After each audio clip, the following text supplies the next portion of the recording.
Check out some of the snowfall totals coming across the UP.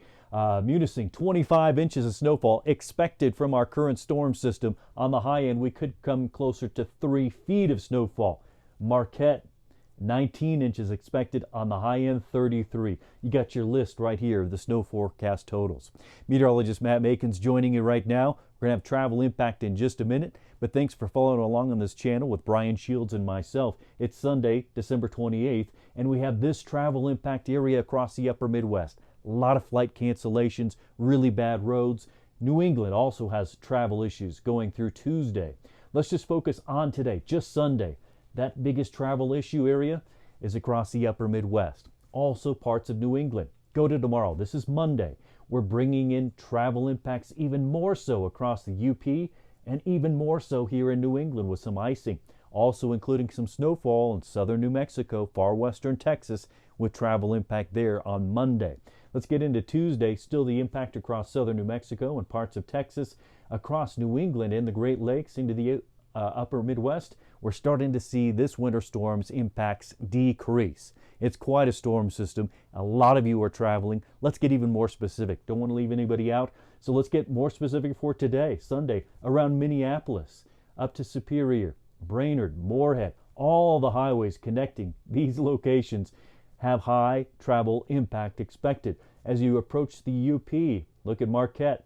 Significant delays, major issues there for not only Marquette, but also Ironwood. So any travelers here really got to take it easy. Let's go toward Monday. We're watching the travel impacts start to improve around Minneapolis for that back to work day. As you look toward Marquette, though, across the UP, that's where we have major to some isolated cases of extreme travel issues there along Lake Superior. Let's get into Tuesday. Things begin to improve, but likely a slow improvement.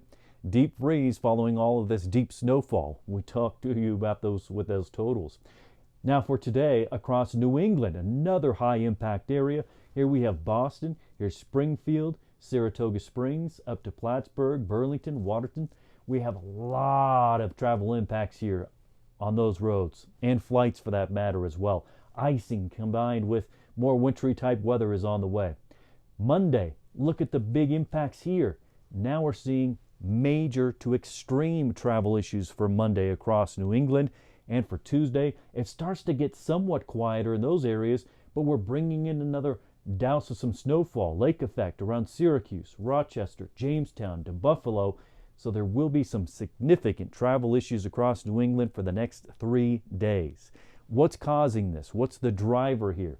Well, remember the satellite picture? Showed it to you yesterday. As we go through in time, we've had this atmospheric river event that was a plume of moisture that slammed California. This is what's left of it. Kind of split in two. We grab some of the moisture. We're taking a lot of that moisture and throwing it right up toward the upper Midwest. Off in the Pacific is another storm system we'll chat about in future videos. But as you look at the U.S., we had a kind of a combo system. There's a low pressure area. You can see it spinning there on the satellite picture. It was grabbing some of that atmospheric river moisture from the west, or trying to anyway, and it's throwing it out toward the central U.S., the upper Midwest, the Great Lakes, and eventually into New England. This system is very dynamic, a lot of energy with it. So let's take a closer look at how much water is going to be possible. Rather than focusing, as we did last week, on the west, where there were 30, 40 inches of total precip on the way, let's look across the Great Lakes here. Some of these areas, we're easily on the gauge here, 1.5 inches to 3 inches of total water. Down across the southeast, some valuable rainfall here could be in the combination with some thunderstorms and severe weather activity. It's such an energetic system. Snowfall totals, though, as you look at the map across the U.S. and Canada for that matter, what grabs your attention? Obviously the upper Midwest, the Great Lakes, parts of Canada, into the Maritimes. Deep snows there. So let's take a closer look here. We had some of the totals on the breakout of the list. There's that bullseye on that list. The high end of the list is focused right in there. That's the bullseye of 2 to 3 feet of total snowfall, and it stretches or tries to stretch all the way up toward Timmins. But the farther you get away from Lake Superior, those totals do diminish. Really a tremendous storm system to hit the Great Lakes. And here it is. Here's the progression of it. This loop shows you the rain areas, the icing areas in pink, the snowfall areas in blue, and you can see the center there. All these lines, those are pressure lines, isobars. They're indicating the strength or the magnitude of this system, the amount of energy in it, if you will.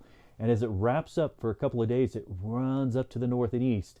And with it, like there in Kansas City, this is Sunday morning. As we go to midday, you see how much it jumps. It jumped from Kansas City to Chicago in half a day. And it's tightening up. So wind is increasing. The threat for heavier precip, rain, ice, snow, all of those things ramps up as well.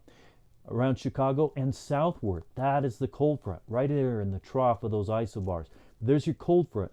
And along the leading edge of that, strong thunderstorms possible. And then you get from Chicago and look toward Toronto and Ottawa, you're still in a warm sector of this system.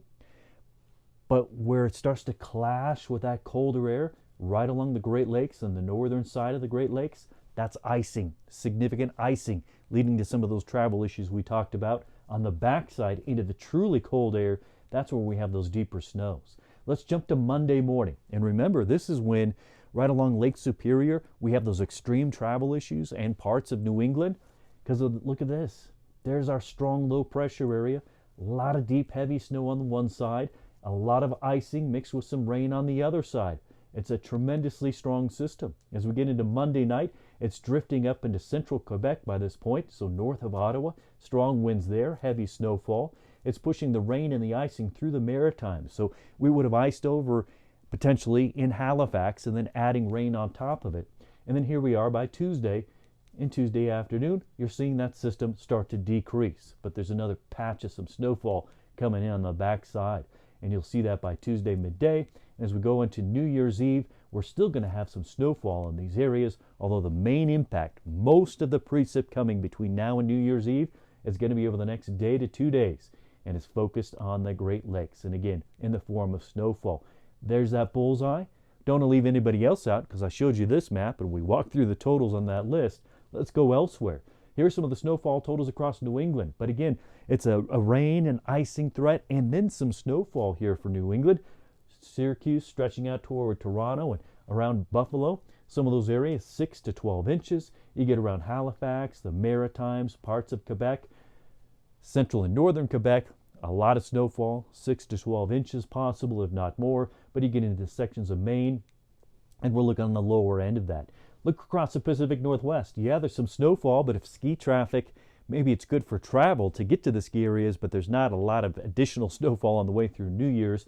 Down across the Southwest, same story here. It's quieter. We've shifted that moisture off to the east, but there is a patch of some water here from El Paso into the southeastern quarter of New Mexico, and that led to some of the travel impacts we talked about earlier in this video when I broke down the road travel conditions for you.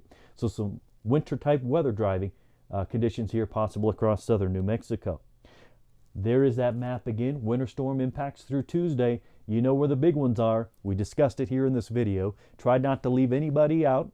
This snow channel is gaining traction, if you will, pun intended. Brian Shields and I certainly appreciate you following along, and we're going to get more and more specific as we go through time. We want to get you those kind of details for your spot. And if you didn't see it on the list here, feel free to comment, ask. We'll be happy to send along the snowfall range estimates for you just here in the comments section. But thanks for following along. We'll have further updates as we get going throughout this week. We want to keep you on top of the travel situation, certainly in this busiest travel time of the year.